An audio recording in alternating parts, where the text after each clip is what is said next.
Now we are going to discuss the kingdom Plantae, the fourth kingdom according to Whittaker. Right? Monera, Protista, Fungi. The fourth one is a Plantae. Plantae means indirectly we can understand that the first five letters plant.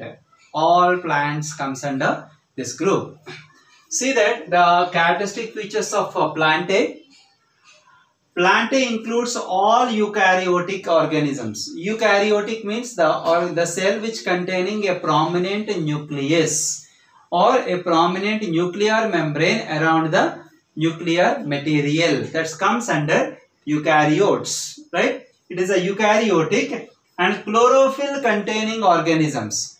Chlorophyll containing, we know that chlorophyll is responsible for performing photosynthetic activities of the plants, and majority of the plants, majority of the color we are looking in green, right? The majority of the plants are in green in color because of presence of chlorophyll, right? Here, this is a characteristic feature of Plantae organisms.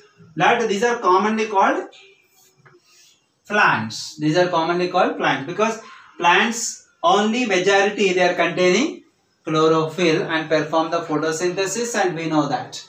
Later, a few members are partially heterotrophic. Even though all plants are not autotrophic. Some plants are heterotrophic. Heterotrophic means obtaining food material from other organisms. Later means of insectivorous. In the heterotrophic plants only, some species are separated. They are insectivorous plants, parasitic plants. Insectivorous and parasitic. Insectivorous means these plants obtaining nutrients from the insects.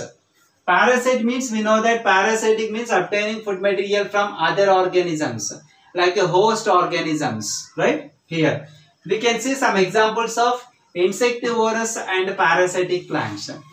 Bladderwort and Venus flytrap. Bladderwort and Venus flytrap are examples of insectivorous plants. Insectivorous plants. And examples of parasitic. Cuscuta.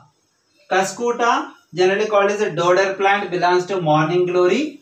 And this is an example of a parasitic plant. Example for parasitic plant means which obtaining food material from other plants, right? And lower class we discussed that this one, the Cuscutas, producing a needle-like structures called hastoria, penetrating into the phloem tissue of the host plants and absorbing all the nutrients directly. So that is a Cuscuta example for parasitic plants. Later, the plant cells have a eukaryotic structures. Plant cells have eukaryotic. It is previously already mentioned that eukaryotic. So cells also possessing the eukaryotic structure with a prominent chloroplast. With a prominent chloroplast. It never be changed like every time. It's a prominent and standard chloroplast we can observe, right? And here the cell wall is mainly made up of cellulose. When you observe the cells of the plants, there is another extra membrane which protect the plant from environment, giving the rigidity and strength and specific shape to the cell, that is cell wall. That is a cell wall. The cell wall in plants is made up of a material called cellulose. Cellulose is a complex carbohydrate. Later, the reserve food is generally starch. Reserve food. Reserve food means every time plants are preparing food material by the process of photosynthesis, what the food they are preparing every time they may not utilizing in the day it seems.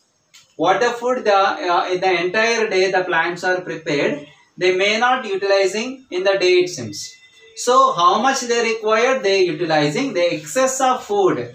Excess of food can be stored in various parts of the plant like fruits, vegetables, some plants in the leaves, some plants in the stems, some plants in the roots, some plants in the leaves. Like different parts of the plant body, they can able to store the excess of food material prepared by the process of photosynthesis, and mostly that reserved food is stored in the form of starch. Starch is nothing but another form of a glucose or carbohydrate. Later, they show absorptive mode of nutrition. So how the plants are absorbing nutrients, how they are getting nutrients, how they are obtaining food material. They are obtaining food material by the nutritional method absorptive. Means that we know that the root of the plant is under the soil, they are absorbing the water. So generally we are saying that root absorb the water. Root cannot not only absorb the water, but also the dissolved minerals in the soil can be absorbed by the root and supplied to each and every part of the plant. So the nutritional method in plants, we can say it is an absorptive mode of nutrition. Later, some examples, or maybe the plant is classified into subclasses, right? Like algae, bryophytes, pteridophytes, gymnosperms, angiosperms. These are the subclasses of kingdom Plantae.